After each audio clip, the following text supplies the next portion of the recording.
How to make your output clean.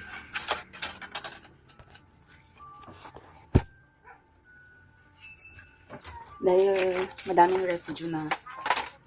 na siyang residue at wala na akong time maghugas. So, ang gagawin nating technique is ganito. So, paper, dye, and then yung scratch paper nyo, lagay sa taas. And then plate B.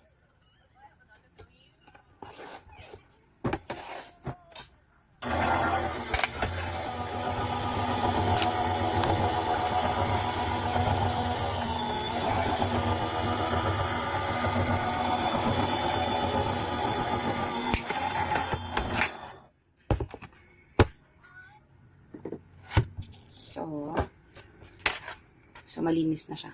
Tama? Okay.